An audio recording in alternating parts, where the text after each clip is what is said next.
Security cameras captured everything. A black man in worn sneakers enters Madison's luxury boutique. 15 minutes later, he's humiliated, live-streamed, and banned for life. 24 hours later, the store closes forever. The timestamp reads 2:47 p.m. when Marcus Johnson pushes through glass doors on Rodeo Drive. His faded jeans and hoodie draw stares from silk-draped customers. Store manager Sarah whispers urgently to security. Marcus approaches the watch counter. He's 34, deliberately dressed down today. His backpack hangs loose. Car keys jingle in his pocket. Sales associate Emma Rodriguez ignores him, continuing to help an elderly white woman. Other shoppers pull out phones. Someone starts recording. Instagram story caption: drama brewing at Madison's. Have you ever walked into a space where you immediately knew you weren't welcome, where your presence alone triggered whispers and assumptions? Marcus thought he was prepared for what happened next. He wasn't. This is one of those real-life stories that reveals how black stories of discrimination still unfold daily, creating touching stories that demand we examine our biases. Marcus checks his phone. The screen shows 2:48 p.m. He has exactly 12 minutes before his 3:00 p.m. appointment. This needs to be quick. The boutique sparkles under crystal chandeliers. Hermès scarves cascade from silk displays. A Patek Philippe watch collection gleams behind reinforced glass. Price tags reading numbers that could buy luxury cars. The air smells of expensive leather and subtle perfume. Marcus steps toward the watch display. His reflection catches in the polished glass as he examines a Philippe Nautilus model. The price tag shows $85,000, 0 cents. He pulls out his phone to check specifications, and something slips partially from his pocket. The edge of a first-class boarding pass to Tokyo, departure gate visible. Emma Rodriguez stands 3 feet away, helping the elderly white customer decide between pearl necklaces worth more than most people's annual salary. She glances at Marcus, notes his casual appearance, and deliberately turns her shoulder toward him. The message is clear. Marcus waits. He scrolls through his phone, and attentive observers might notice expensive car keys attached to his belt loop. A Bentley logo catches the light briefly. His backpack, while worn, bears a subtle Hermes leather tag that most wouldn't recognize. "Excuse me," Marcus says politely when Emma finishes with her customer. Emma doesn't turn around immediately. She organizes some jewelry pieces slowly, making Marcus wait. Finally, she pivots toward him, with crossed arms and raised eyebrows. "Yes?" Her tone carries the weight of a sigh. "I'd like to look at that Patek Philippe, please." Marcus points to the watch he's been studying. Emma's expression shifts from bored to incredulous. She actually laughs, a short, sharp sound that draws attention from nearby customers. "Sir, that's not really in your price range. Maybe try the mall down the street?" Her words hang in the perfumed air. Other customers turn to watch. Someone quietly pulls out their phone to record. Marcus maintained his calm demeanor. "I understand the price. I'd still like to see it." Emma exchanges a look with another sales associate across the floor. The second woman shakes her head slightly and returns to helping a well-dressed couple examine diamond earrings. "Those watches start at $85,000, Emma says slowly, as if explaining to a child. "Do you understand what that means?" "I understand numbers quite well," Marcus replies evenly. His phone buzzes. The screen shows a text message from someone labeled "board meeting," with the message, "moved to 3:15. Still in conference room B." Marcus quickly silences the phone, but the partial message was visible to anyone watching closely. Emma notices his expensive phone case, carbon fiber with what appears to be a company logo. She frowns slightly, uncertainty creeping into her expression for the first time. But she's committed to her assumption now. "Sir, I really think you'd be more comfortable looking at our vintage collection. We have some nice watches under 5,000. I'm interested in the Patek Philippe, Marcus repeats. Security guard Mike Torres has been watching from his position near the entrance. He's a former police officer, trained to read situations and people. Something about this interaction makes him uncomfortable, but he can't quite identify what. The black customer seems calm, polite even. But Emma's body language suggests trouble brewing. Marcus checks his phone again. 2:51 p.m. 9 minutes left. A teenage customer near the handbag display starts live streaming on TikTok. Her username is @RodeoWatcher, and she has a modest following of Beverly Hills gossip enthusiasts. Something's happening at Madison's, she whispers to her phone. This is getting weird. The live stream shows 47 viewers initially, but the number climbs as viewers share with friends. Emma's supervisor, Sarah, notices the growing attention from her position behind the main counter. She's been managing high-end retail for 15 years, and she knows when a situation might escalate. Customer complaints, especially those involving accusations of discrimination, can destroy a store's reputation overnight. Sarah approaches with practiced professionalism, her heels clicking against marble floors. Is everything all right here? Sarah's voice carries authority mixed with concern. Emma immediately launches into explanation. This gentleman is asking about the Philippe collection, but I explain our pricing structure. Marcus turns to Sarah. I'd like to purchase a watch as an anniversary gift. I was hoping to see the Nautilus model. Sarah's eyes quickly assess Marcus's appearance. Worn jeans, basic hoodie, scuffed sneakers. She notes the backpack, the casual presentation. But she also notices something Emma missed. His posture, the way he carries himself, the quality of his watch despite his casual clothes. Of course, sir. We'd be happy to show you our collection.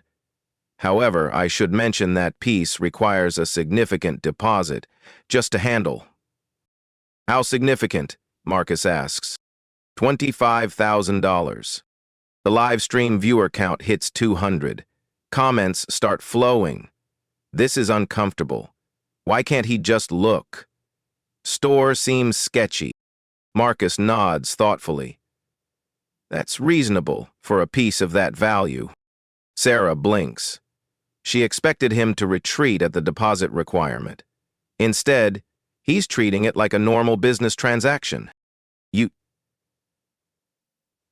You have that amount readily available? Sarah asks. Would you prefer cash or wire transfer? Marcus responds. The question hangs in the air. Sarah realizes she may have misjudged the situation. But she's also committed to supporting her employee's initial assessment, and there's something about Marcus's confidence that unsettles her. His phone buzzes again. This time the caller ID shows private equity partners. Marcus declines the call, but not before Sarah glimpses the label. The tension in the store is palpable now. Other customers sense drama brewing. The TikTok livestream reaches 847 viewers. Someone starts an Instagram story with the caption, Beverly Hills boutique drama unfolding. Marcus checks his watch. 2:54 p.m.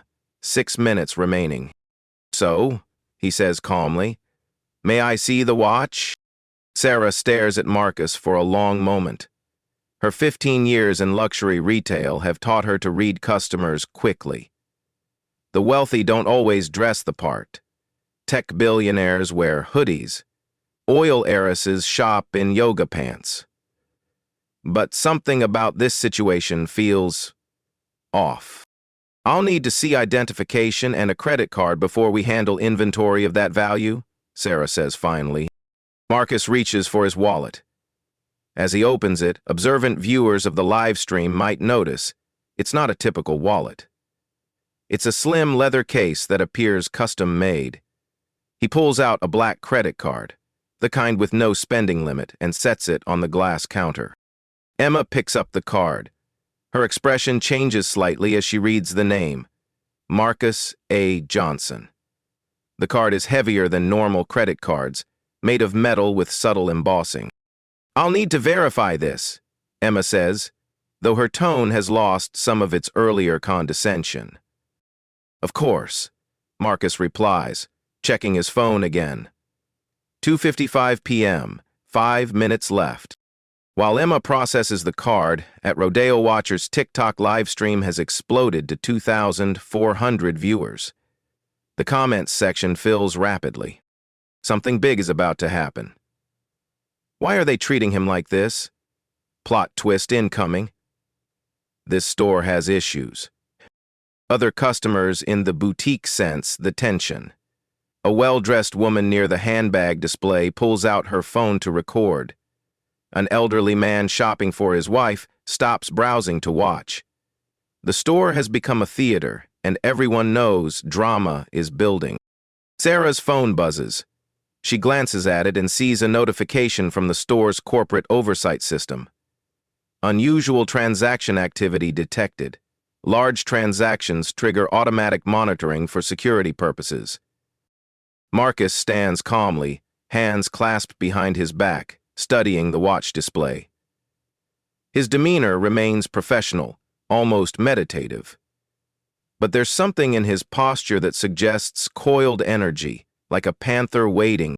Emma returns from the card verification terminal, her face pale. "Sir, there seems to be an issue with payment processing." "What kind of issue?" Marcus asks evenly. The system flagged this as requiring additional verification. Marcus nods. "That happens with large transactions. Would you like me to call my bank?" Sarah intervenes. "Sir, perhaps we could schedule an appointment for later this week? Our security protocols require—" "I have 5 minutes," Marcus interrupts gently. "Then, I need to leave for another appointment." The timestamp on the TikTok stream shows 2:56 p.m. Viewer count hits 4,200. The Beverly Hills luxury retail drama is going viral in real time. Mike Torres, the security guard, steps closer. His police instincts are firing warnings, but he can't identify the source. The black customer hasn't raised his voice, hasn't made threats, hasn't acted inappropriately. Yet something about this situation screams danger.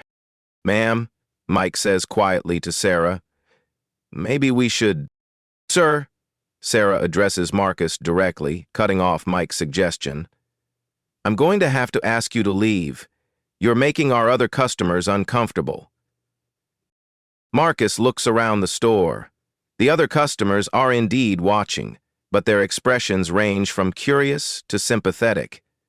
Several appear uncomfortable with how Marcus is being treated, not with Marcus himself.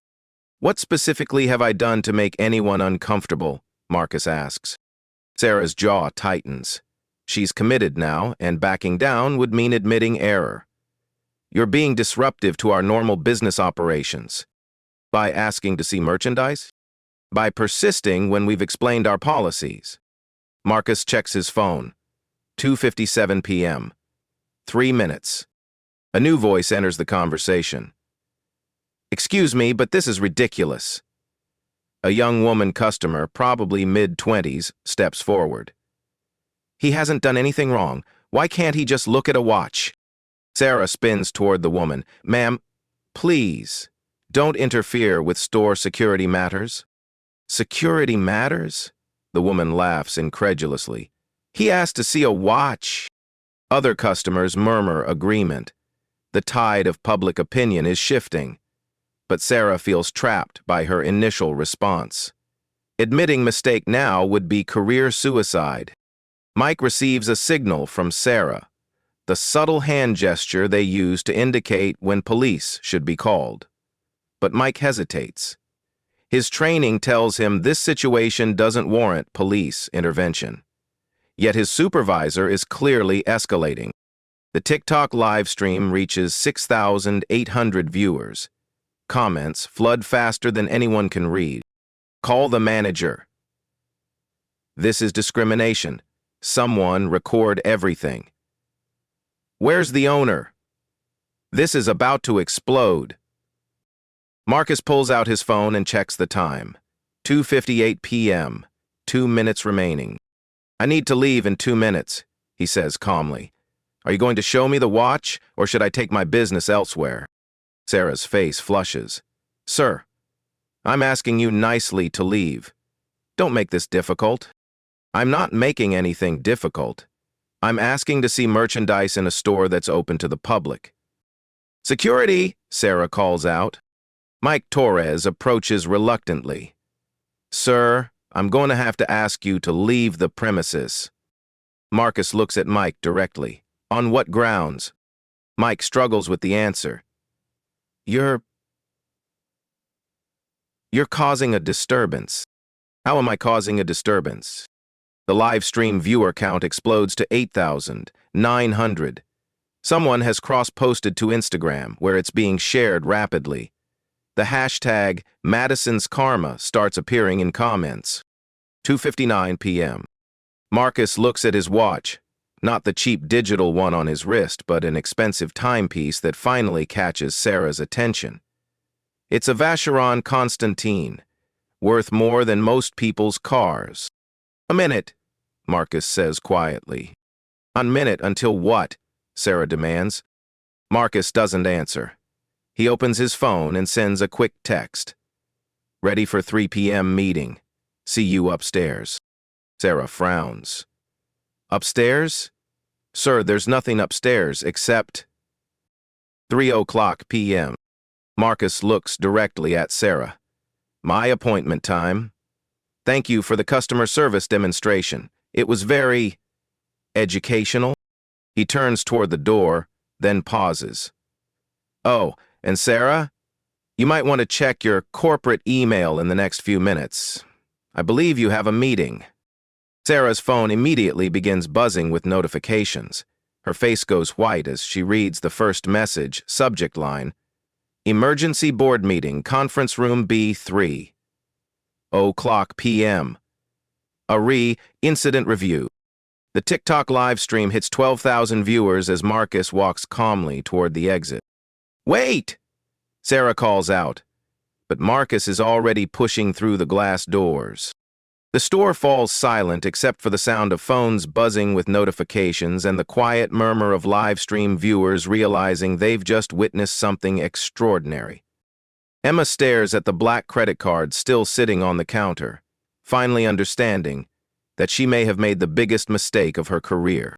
Outside, Marcus Johnson checks his watch one final time and heads toward the elevator that leads to the corporate offices above Madison's luxury boutique.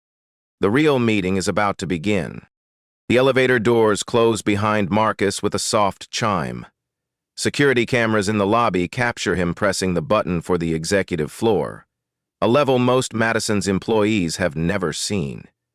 The timestamp reads 3:01 p.m. Downstairs, chaos erupts in slow motion. Sarah stares at her phone screen, reading and rereading the email that makes no sense. Emergency Board Meeting, Conference Room B, 3:00 p.m., PMRE. The sender's name makes her stomach drop. Marcus Johnson, CEO, Johnson Investment Group. Versus Torn Unhap. Agent John. That's impossible, she whispers. Emma Rodriguez frantically types Marcus Johnson, CEO, into Google on her phone. The first result loads, Forbes article from 6 months ago. The headline reads, Tech mogul Marcus Johnson expands retail portfolio, $2.3 billion, 0 cents. Investment firm targets luxury market. The photo shows the same man who just walked out of their store. Emma's hands shake as she scrolls through the article. Johnson Investment Group acquired controlling interests in 17 luxury retail properties across Beverly Hills and Manhattan this quarter. Sarah, Emma's voice cracks. Sarah, you need to see this. But Sarah is already running toward the back office, her heels clicking frantically against marble floors. She needs to access the corporate directory, confirm this nightmare isn't real. The TikTok live stream, still running at 14,500 viewers, captures Emma's horrified realization. At Rodeo Watcher zooms in on Emma's phone screen, sharing the Forbes article with thousands of viewers in real time. Comments explode.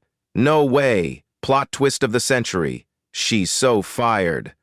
Oh my God, he's the owner. Karma is real." Mike Torres watches the growing panic with professional concern.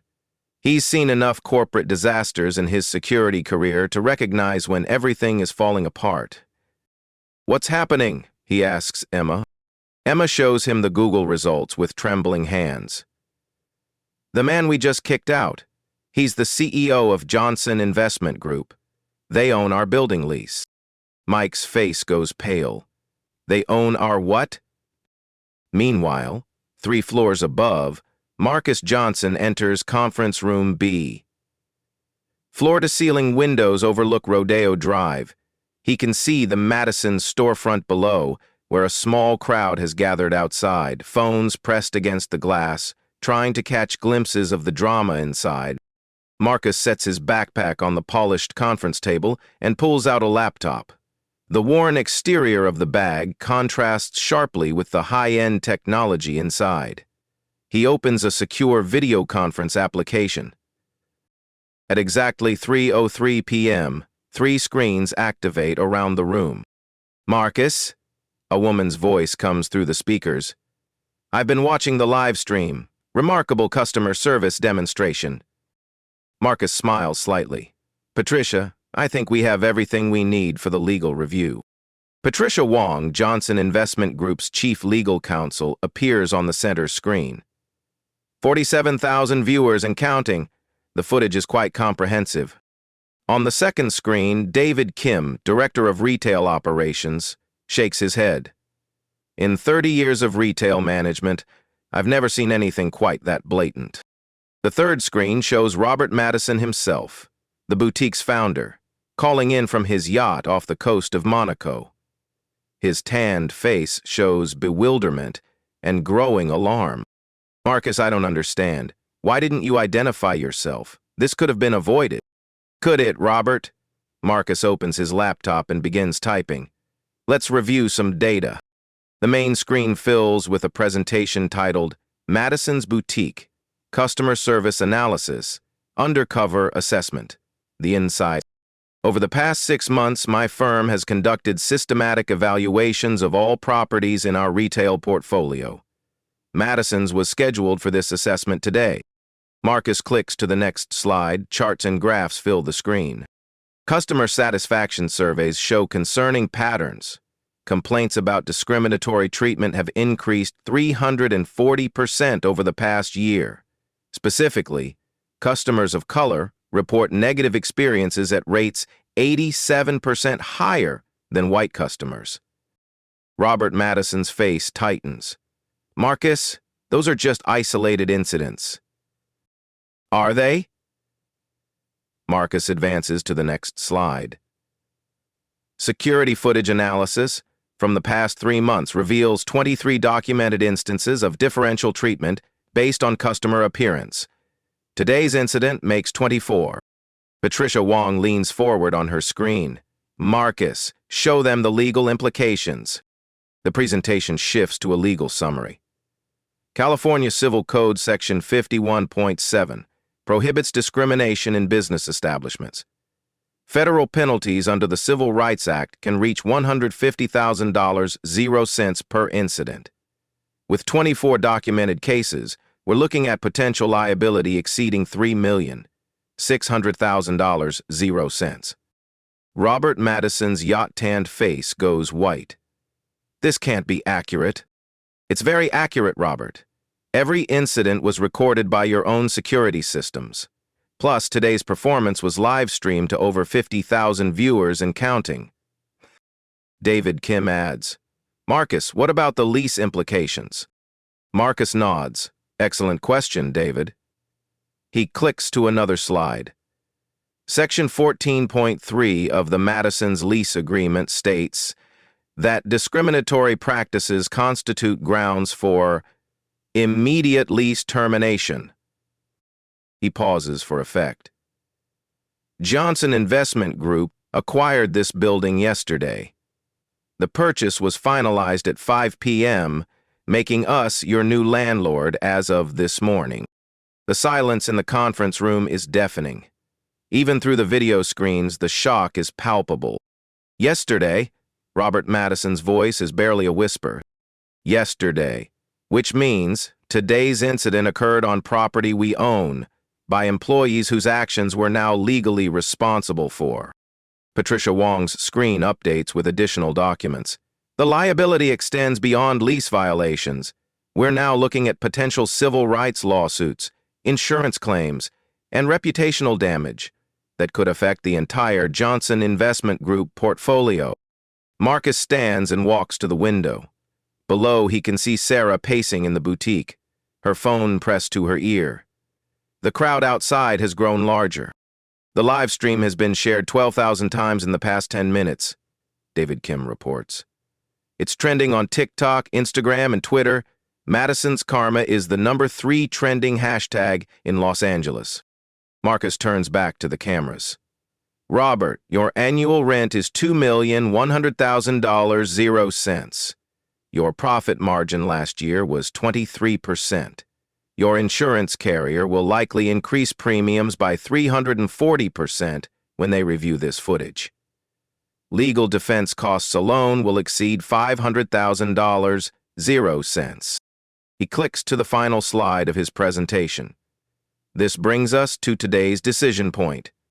The slide shows 3 options. Option 1, immediate lease termination. Store close in 30 days. Option 2, legal action proceeds, 2-year court battle. Public records. Option 3, comprehensive reform with public accountability. Scott and Seema were in lease. What's option 3? Robert Madison asks quietly. Marcus returns to his seat. Complete operational overhaul, new management, mandatory bias training, diversity metrics monitoring, public reporting, and a $100,000 0-cent donation to civil rights organizations. And if we choose option 3, the lease continues. The legal action is suspended pending compliance. And maybe we prevent this from happening to anyone else. Patricia Wong adds, but Robert, understand that choosing option 3 means admitting systemic problems and accepting ongoing oversight. It's not just about money. Marcus checks his watch. It's 3:12 p.m. Your store manager is currently Googling how to file for unemployment. Your sales associate is crying in the bathroom. Your security guard is updating his resume. He looked directly at Robert Madison's screen. The question isn't whether you can afford option 3. The question is whether you can afford not to choose it. Outside, the TikTok live stream has reached 89,000 viewers. News outlets are starting to pick up the story. Someone has created a Wikipedia page for Madison's boutique discrimination incident. Marcus opened his phone and shows the screens. Oh, and Robert, TMZ just called. They want a statement about the luxury store racist meltdown video. Robert Madison closes his eyes.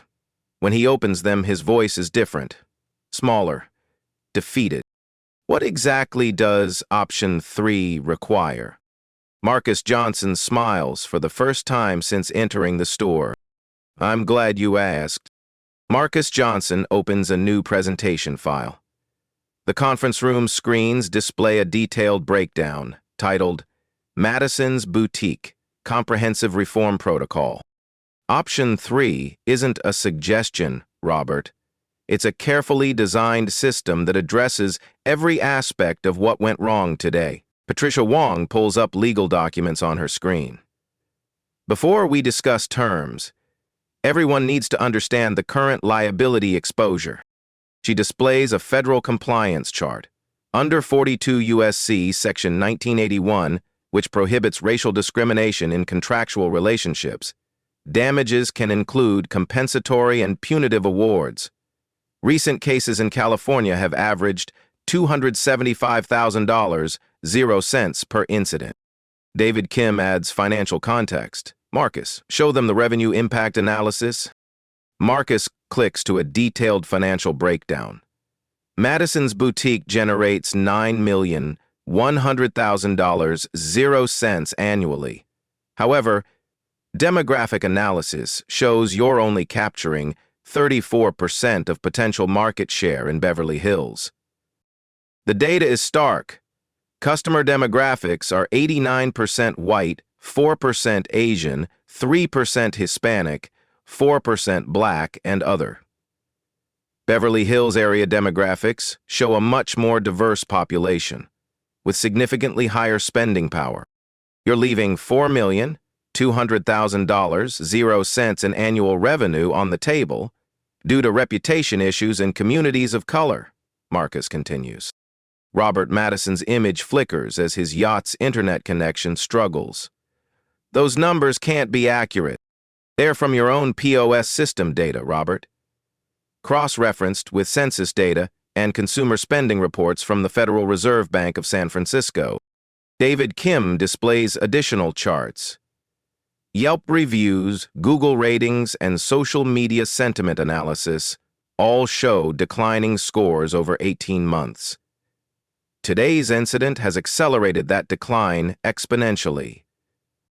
Marcus stands and walks to the window again. The crowd outside Madison's has grown to approximately 50 people. Local news vans are arriving. In the past 20 minutes, your online ratings have dropped from 4.2 stars to 2.1 stars across all platforms. The hashtag Madison's Karma has been shared 47,000 times. Patricia Wong interrupts. Robert, I need to inform you that we've received preliminary contact from 3 civil rights organizations. They're considering formal complaints with the California Department of Fair Employment and Housing. 3 organizations? Robert's voice cracks. NAACP Legal Defense Fund, ACLU of Southern California, and the Anti-Defamation League. The video evidence makes their case very strong. Marcus returns to his seat. This brings us back to option 3, complete structural reform. He advances to the detailed requirements slide. Immediate actions, 30 days. Terminate Sarah, store manager. Suspend Emma Rodriguez, sales associate, pending training completion. Implement bias incident reporting system. Hire diversity and inclusion consultant. Install customer feedback monitoring technology. Medium-term changes, 90 days. Structure hiring practices with diverse interview panels. Mandatory 40-hour bias training for all staff. Establish community advisory board. Create anonymous customer feedback system. Implement performance metrics tied to inclusive service. Long-term accountability, 12 months. Quarterly diversity reporting to Johnson Investment Group. Annual civil rights compliance audit. $100,000, 0 cents donation to NAACP Legal Defense Fund. Establishment of $50,000, 0 cents annual diversity scholarship. Public dashboard showing inclusion metrics. Robert Madison studies the requirements. The financial cost alone is enormous. Marcus nods. The donation and scholarship total $150,000, 0 cents. Training and consulting will cost approximately $75,000, 0 cents. Technology implementation adds another $50,000, 0 cents. $275,000, 0 cents in the first year, Robert calculates. Compared to $3,600,000, 0 cents in potential federal penalties, Patricia Wong notes. Plus legal defense costs, insurance increases, and lost revenue. David Kim displays comparative data. Robert, stores in our portfolio that implemented similar reforms saw average revenue increases of 28% within 18 months. Marcus opens his laptop again. Let me show you what success looks like. The presentation shifts to case studies. Johnson Investment Group reformed 3 similar properties over the past 2 years.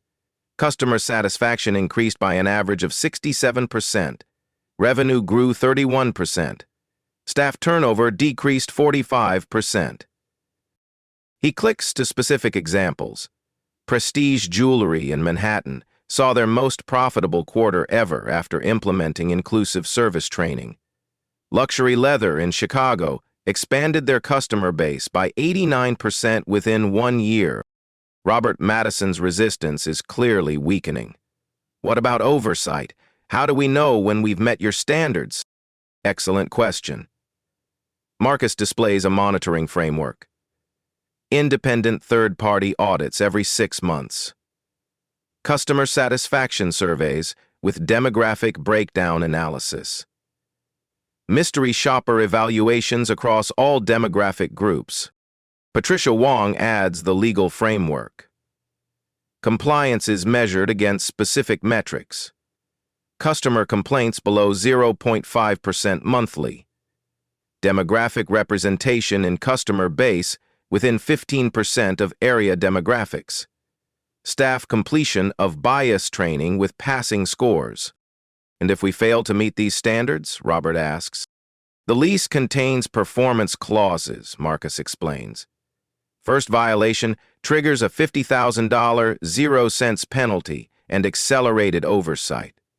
Second violation results in lease termination with 60-day notice. David Kim shows the alternative. Robert, option 1 means immediate closure. You lose $2,100,000, 0 cents in annual revenue, plus liquidation costs. Option 2 means 2 years of legal battles, public hearings, and media coverage. Marcus checks his phone. The live stream video has now been viewed 127,000 times. CNN just published an article titled, "Luxury Store Discrimination Caught on Camera Goes Viral." He shows his screen to the cameras. Entertainment Tonight wants an exclusive interview. The Beverly Hills City Council has scheduled an emergency session about discrimination in luxury retail. Robert Madison's shoulders sag. This is spiraling out of control. Yes, it is, Marcus agrees. But option 3 allows you to control the narrative. Instead of being the villain in a discrimination story, you become the reformed business leader who chose change over defensiveness. Patricia Wong displays a public relations strategy. Voluntary compliance looks very different from forced compliance in the media. Proactive reform generates positive coverage. Marcus stands and begins pacing. Robert, I didn't create this situation to destroy your business. I identified it to fix a systemic problem that's hurting your bottom line and our community. He pauses at the window. Look outside. Those people aren't holding protest signs. They're holding phones, documenting history. The question is, what kind of history we write together? David Kim checks his tablet. Marcus, the mayor's office just called. They want to discuss the incident. And the governor's civil rights task force has requested a briefing, Patricia Wong adds. Marcus turns back to the cameras. Robert, you have approximately 6 hours before this becomes a statewide political issue. After that, your options become much more limited. Robert Madison closes his eyes for a long moment. When he opens them, his voice is barely audible. If I agree to option 3, what happens immediately? Marcus sits back down. We hold a joint press conference at 6 p.m. today. You announce voluntary implementation of comprehensive reforms. We frame this as leadership, not reaction. And the legal liability? Patricia Wong answers. Johnson Investment Group agrees to suspend civil action pending successful completion of the reform program. The clock starts fresh. The media coverage? David Kim responds, we control the message. This becomes a story about taking responsibility and choosing change. Marcus looks directly at Robert Madison's screen. Robert, I'm offering you a chance to be remembered as the business owner who chose to do the right thing when it mattered. Robert Madison stares at the ceiling of his yacht cabin for 30 seconds. The only sound is the distant murmur of protesters outside and the hum of conference room technology. Finally, he looks back at the camera. What do I need to sign? At 3:47 p.m., digital signatures appear on compliance documents across 4 different screens. The Madison's Boutique Reform Agreement becomes legally binding with Robert Madison's electronic consent from international waters. Patricia, file this with the California Secretary of State immediately, Marcus instructs. David, initiate the press release protocol. Within minutes, the consequences begin cascading through the boutique below. Sarah receives the termination notice via corporate email at 3:52 p.m. The message is brief and legally precise. Effective immediately, your employment with Madison's Boutique is terminated due to discriminatory customer service practices documented on June 30, 2025. Final compensation will be processed per company policy, minus training costs incurred. Sarah stares at her phone screen in the back office, surrounded by inventory boxes and the smell of expensive perfume. 15 years of retail management ended by 15 minutes of poor judgment. Emma Rodriguez gets a different message. Mandatory suspension without pay pending completion of 40-hour bias awareness training program. Return to work contingent upon successful completion and probationary performance review. She reads it while sitting in the employee bathroom, tears streaming down her face as the live stream comments she's been reading finally stop refreshing. The TikTok video has been viewed 189,000 times.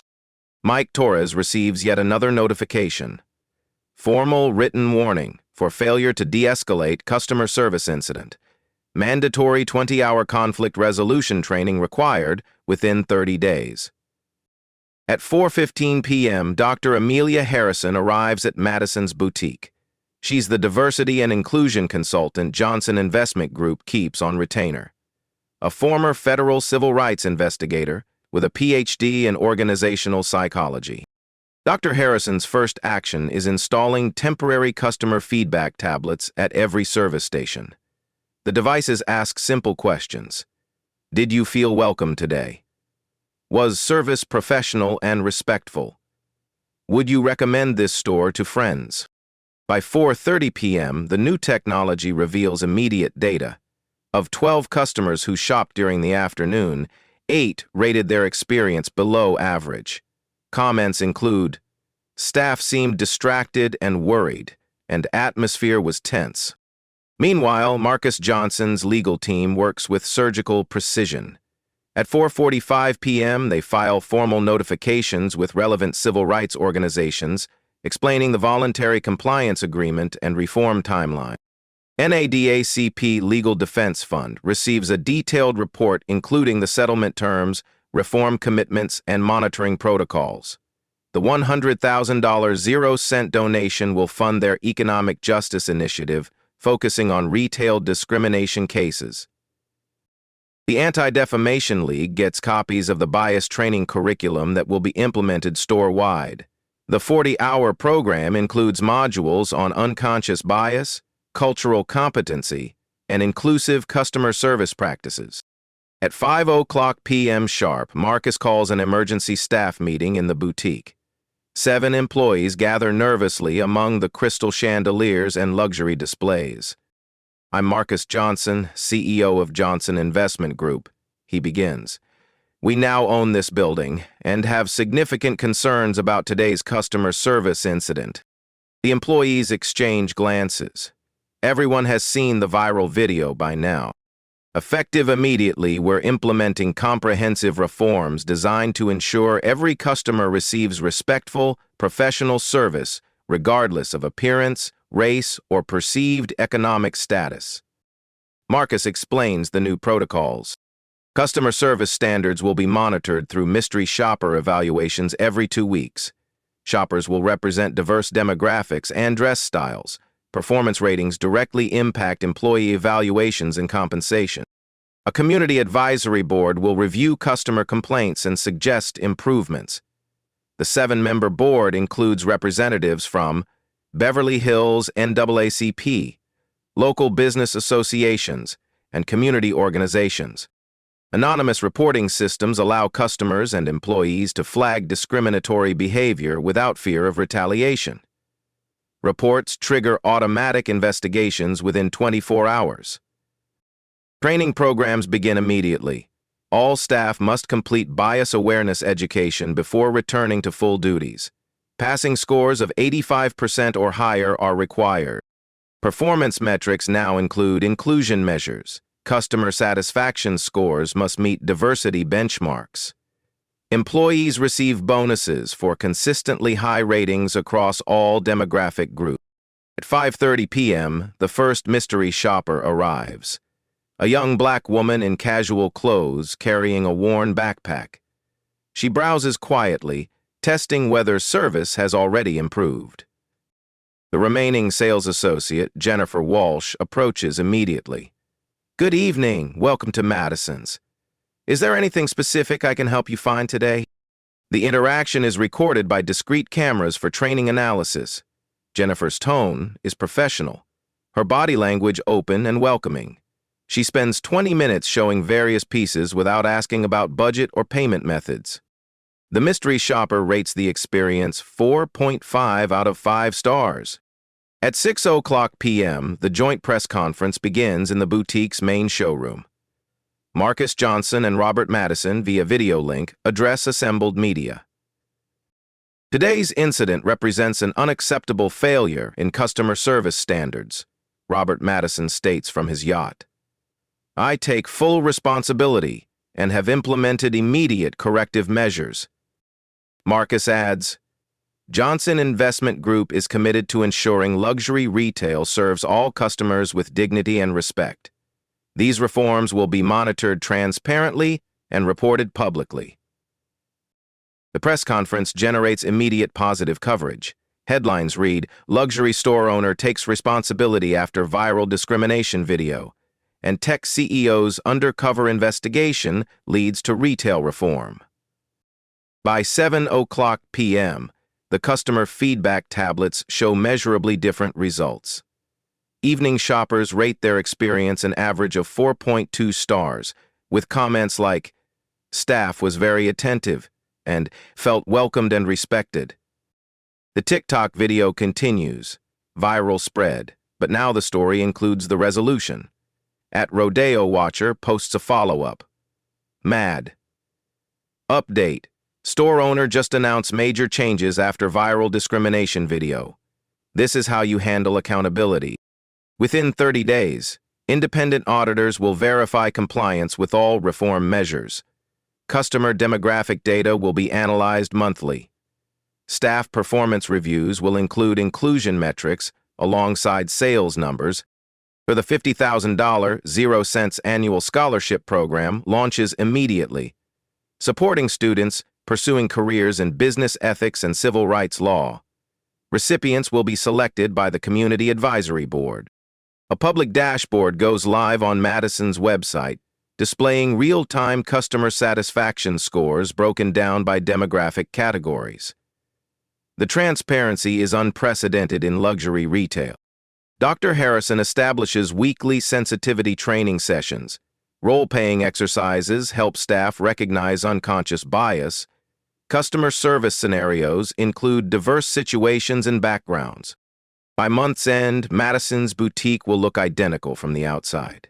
Crystal chandeliers will still sparkle. Luxury goods will still gleam behind polished glass. But the invisible barriers that kept customers like Marcus Johnson from feeling welcomed will be systematically dismantled. Marcus Johnson chose reform over revenge. He used his position of power not to destroy, but to create sustainable change that would outlast any individual incident. The security cameras that captured everything on June 30th will continue recording, but now they document transformation instead of discrimination. 6 months later, Madison's boutique looks like a completely different business from the inside. Customer satisfaction ratings have climbed to 94%, up from 67% before the incident. The improvement crosses all demographic categories. with Black and Hispanic customers now rating their experience at 93%, nearly identical to white customers at 95%. The diversity metrics tell a remarkable story. Customer demographics now reflect Beverly Hills area population within 8%. 52% white, 23% Asian, 15% Hispanic, 10% Black, and other ethnicities. Revenue has increased 23% as the store successfully attracts the previously excluded market segments. Emma Rodriguez completed her bias training and returned as an associate manager. Her customer service scores consistently rank in the top 10% across all demographics. She credits the training with opening her eyes to unconscious behaviors she never recognized. I learned that assumptions I thought were normal were actually barriers, she explains to new hires during training sessions. Now I approach every customer with curiosity instead of judgment. The Community Advisory Board meets monthly in Madison's back conference room. Board member Dr. Angela Washington, a local NAACP chapter president, describes the transformation as proof that businesses can choose accountability over defensiveness. Marcus Johnson has become a case study in Harvard Business School's ethics curriculum. His guest lecture, Dignity as Business Strategy, draws standing room-owned crowds of MBA students eager to learn how social justice principles can drive profitable growth. The Madison's model has spread far beyond Beverly Hills. 47 luxury retailers across 12 states have voluntarily implemented similar accountability systems. The Madison's protocol is now recognized industry-wide as the gold standard for inclusive customer service. Johnson Investment Group's retail portfolio has seen average revenue increases of 31% in stores that adopted comprehensive bias training. The business case for inclusion has proven itself through measurable financial returns. The viral TikTok video, now viewed over 2.3 million times, serves as training material in business schools and civil rights organizations. It demonstrates how one person's courage to document injustice can create systemic change. Marcus reflects on that June afternoon. They saw my clothes and made assumptions about my worth. I saw an opportunity to change an entire industry. That's the difference between reacting and responding. The security cameras that captured the original discrimination now document thousands of positive interactions. Customer testimonials praise the welcoming atmosphere and respectful service that defines Madison's new culture. Sarah, the former manager, works for a small retail chain in another state. She completed extensive bias training and speaks publicly about the importance of recognizing unconscious prejudice. Her story serves as a cautionary tale about how quickly careers can be destroyed by discriminatory behavior. The $50,000 0-cents annual scholarship has supported 12 students pursuing civil rights law and business ethics. Recipients intern at Johnson Investment Group, learning how social justice principles integrate with successful business practices. Most importantly, no customer has reported feeling unwelcome or discriminated against at Madison's boutique since the reforms began. The anonymous feedback system processes hundreds of responses monthly, with 94% rating their experience as excellent or very good. These real-life stories prove that individual courage can transform entire systems. Marcus Johnson's experience represents one of countless Black stories where discrimination was met not with resignation, but with strategic action that created lasting change. His story joins the growing collection of touching stories that demonstrate how ordinary people can create extraordinary impact when they choose accountability over anger, reform over revenge. Have you witnessed discrimination in retail or other public spaces? Your experience matters and could help create change. Share your story in the comments below. These life stories inspire others to stand up for justice. Subscribe for more real-life stories that showcase how everyday people transform unfair systems. These Black stories and touching stories remind us that one person's courage can change entire industries. Share this video if you believe every customer deserves dignity regardless of appearance. Together, we can make discrimination economically and socially unacceptable. What would you have done in Marcus's situation? Would you have revealed your identity immediately or used the moment as a teaching opportunity? Comment below and join the conversation about creating change through strategic action rather than emotional reaction.